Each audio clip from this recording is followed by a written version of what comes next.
di bawah meja, sopan malu-malu. Kemudian maju, korupsi di atas meja, terang-terangan. Sekarang meja-mejanya dikorupsi. Bukan lagi atas meja, bawah meja, meja-mejanya disikat sekalian. Dan celakanya di mana-mana tuh tukang sunat merajalela.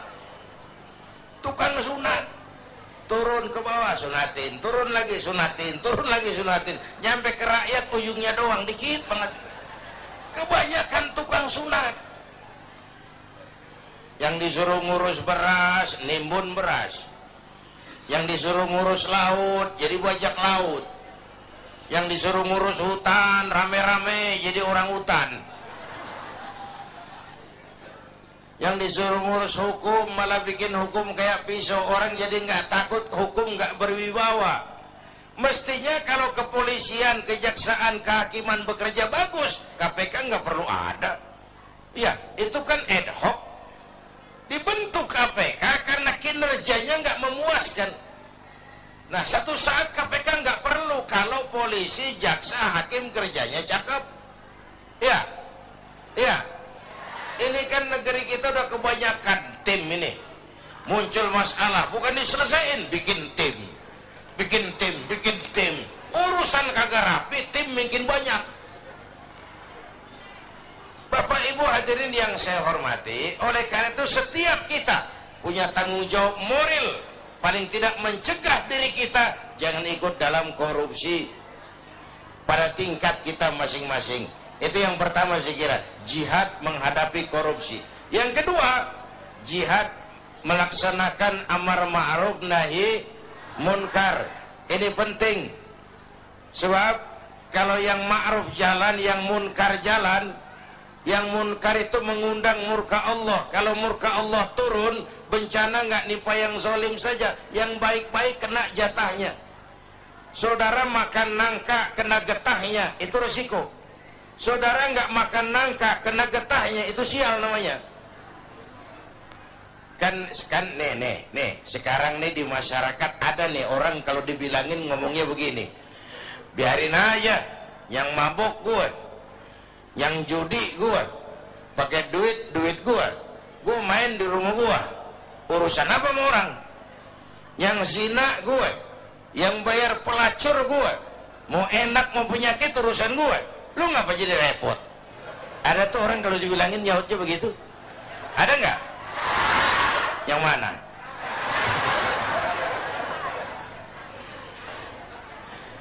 Saya kasih contoh lagi yang enak. Ini tengah hari panas begini, makan jambu air enak nggak? Nah, naik ke pohon jambu. Sampai sama tengah pohon, semut api gigit. Gatel, panas. Kita tengok, gile banyak juga lagi semutnya nih. Turun kita ke bawah, pulang ke rumah. Ngapain? Ngambil obor. Sundut obor, obor menyala, balik lagi pohon jambu, sepohonan tuh semut kita bakar. Yang gigit atuh. Yang gigit tuh semut-semut lain kalau bisa protes ngomong tuh. Yang gigit lu temen gua nggak ngikut gua. Tapi kita nggak peduli. Mau gigit apa enggak, asal semut bakar. Gara-gara atung gigit sepunan dibakar tuh semut. Masyarakat begitu Pak. Iya, yang judi lo, yang zina lo, yang mabuk lo. Tapi judi, zina, mabuk, maksiat Mas. Kalau ini negeri banyak maksiatnya, Allah marah. Kalau Allah marah, turun gempa. Kalau turun gempa, yang mampus bukan lu doang, moyong. Bareng rame-rame. Iya. Iya. Enak kalau gempanya milik Kiai, mohon minggir ya, mau gempa nih. Aduh, sopan bener itu gempa. Itu perlunya amar ma'ruf nahi munkar. Karena bencana kalau datang, tidak hanya menimpa orang yang zalim, yang baik-baik akan kena juga jatahnya. Bapak Ibu hadirin yang saya hormati, nah pelaksanaannya memang amar ma'ruf lebih gampang daripada nahi munkar. Orang kalau diajak sholat paling kagak mau gitu doang dah, kagak marah, kagak ngomel. Tapi kalau dilarang mabuk, blekai. Diajak dilarang berjudi, dilarang berzina, bisa berkelahi, tapi dua-duanya harus dilaksanakan. Itulah sebabnya ini jihad. Beramar ma'ruf apalagi bernahi munkar itu merupakan jihad yang harus kita laksanakan. Kedua-duanya nggak boleh pisah. Kalau yang ma'ruf jalan, yang munkar juga jalan, ya seimbang dong. Nah yang rugi, yang celaka sekarang nih, Bu, kalau ukuran ma'ruf munkar masih jatah kayak zaman kita nih, masih enak. Satu saat mana yang ma'ruf, mana yang munkar jadi remeng. Ya, ini zaman apa sih katanya, zaman orang pada pinter bikin bungkusan, entertain. Ya, orang pada pinter bikin bungkusan, yang ma'ruf kelihatan munkar, yang munkar kelihatan ma'ruf. Ayo udah ngalamin belum saat begitu? Ya. Yang jujur dimusuhin. Nah, udah kejadian kan, yang laporan anak pada nyontek tuh dimusuhin yang jujur. Itu kan yang ma'ruf jadi munkar, yang munkar jadi ma'ruf. Terbalik nilai masyarakat kita. Ini menyedihkan, ini memprihatinkan, ini musibah.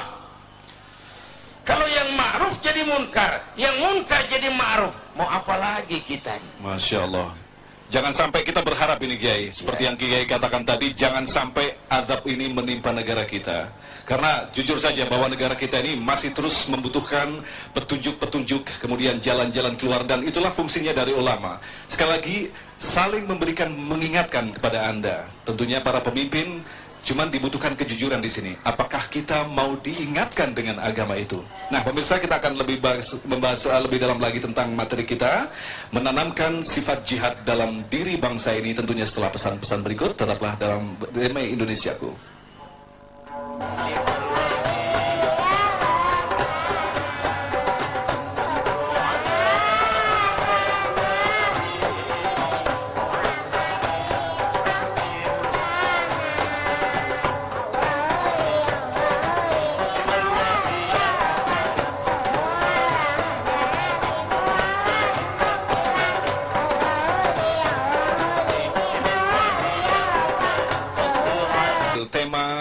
Semangat jihad. Tentunya dalam membangun negara ini kita diperlukan semangat jihad. Jihad adalah sebuah perjuangan yang maksimal untuk meraih ridha Allah. Tentu saja kita tidak bisa saja meminjam kata-kata jihad karena memiliki konsekuensi yang luar biasa. Jihad adalah berani dan sekaligus memiliki resiko, yaitu berani mengambil resiko. Berani mengambil resiko artinya ketika kita memimpin, pada saat kita melakukan kesalahan, kita berani mengambil resiko untuk diturunkan dari kekuasaan itu. Lantas ketika kita kembalikan pada kondisi bangsa kita kali ini, benarkah pemimpin-pemimpin kita yang saat itu kita pilih dan kita berikan beban untuk membuat negara ini lebih bagus lagi adalah sosok pemimpin-pemimpin yang berani mengambil resiko? Kembali Kiai akan menjelaskan kepada kita tentang masalah jihad yang sekaligus dicontohkan oleh Rasulullah pada masa-masa peperangan. Silakan Kiai.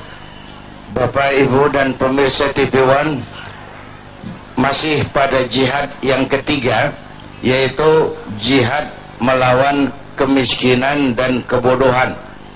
Ini Rasulullah mengajarkan salahu ummati bil ilmi wal mal. Umatku hanya bisa menjadi baik dengan ilmu dan harta, artinya dengan pendidikan dan ekonomi. Maka menghadapi kemiskinan dan kebodohan juga harus dengan melaksanakan semangat jihad. Nah, tiga jihad ini pasti ada resikonya. Tidak ada perbuatan yang tanpa resiko. Tidak ada perbuatan tanpa resiko. Mau jadi pohon tinggi harus berani ketiup angin. Iya. Iya. Takut angin, jangan jadi pohon tinggi. Jadi rumput. Enggak ditiup angin, cuman diinjak kebo. Enggak ada perbuatan tanpa resiko. Makin tinggi nilai kepemimpinan, makin tinggi resikonya. Karena itu pemimpin bukan hanya punya konsep, tapi harus berani resiko. konsep bagus tapi nggak punya resiko, nggak berani ngadepin resiko, ya jalan di tempat Pak, nyanyi di gurun pasir, kedengarannya doang merdu, kenyataannya kagak ada.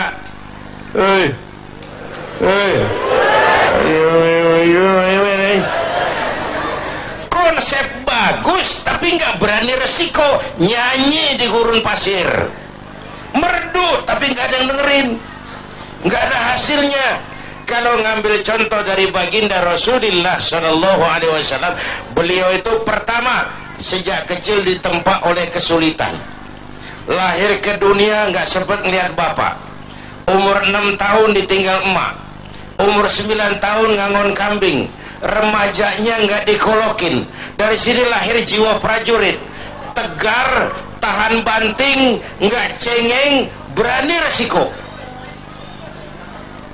berani ngadepin resiko.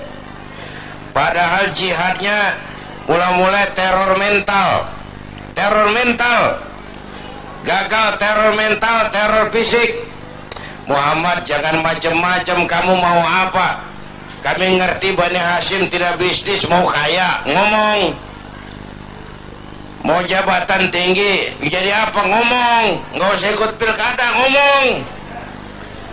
Mau perempuan cantik, anak siapa, ngomong. Teror mental, gagal. Teror fisik, gagal. Kenapa? Beliau siap ngadepin resiko, berani. Sekali kaki melangkah ke depan, pantang surut mundur ke belakang. Itu namanya pemimpin. Jangan cuma ngatur penampilan, pemimpin mah berani resiko.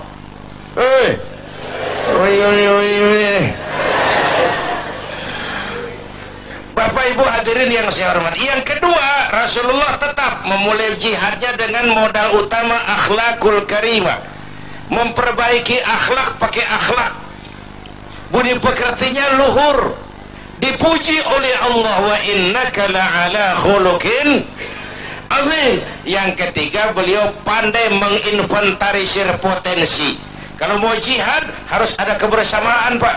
Coba lihat, Nabi punya Umar bin Khattab, Nabi punya Abu Bakar, Nabi punya Ali, Nabi punya Utsman. Ada penyandang dana kayak Utsman, ada jenderal kayak Umar, ada orang tua bijak kayak Abu Bakar Siddiq, ada anak muda intelek kayak Ali bin Abi Thalib, ada wanita budiman kayak Khadijah.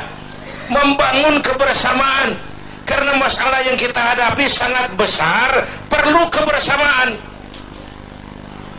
Dulu pun waktu merdeka kita mikir-mikir, coba jenderal mana mau taruhan, bambu runcing merdeka ngelawan tank, ya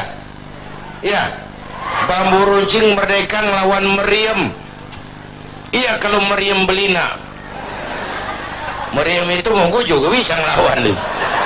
Meriam Belanda menurut otak impossible, tidak mungkin, mana bisa. Entoh nyatanya kita merdeka. Bapak Ibu, ini menarik untuk dikaji. Orang-orang tua kita dulu punya komitmen. Komitmennya sederhana, merdeka atau mati, merdeka atau mati. Sekarang komitmen nggak jelas Pak, nggak jelas apa komitmennya. Seakan-akan jabatan, kesempatan untuk jadi kaya. Apalagi akibat koalisi sekarang ini, semua juga buat kepentingan partai-partai politik. Makanya untung saya udah mundur dari politik. Dulu zaman jahiliyah saya ngikut. Dulu. Bapak Ibu hadirin yang saya hormati, oleh karenanya dalam jihad di negara kita ini perlu semangat kebersamaan. Nggak bisa parsial, karena masalahnya sangat kompleks. Masalahnya sangat kompleks. Semua kita dengan bidang dan kemampuan kita masing-masing melaksanakan yang namanya jihad. Menghadapi kemiskinan, menghadapi keterbelakangan, menghadapi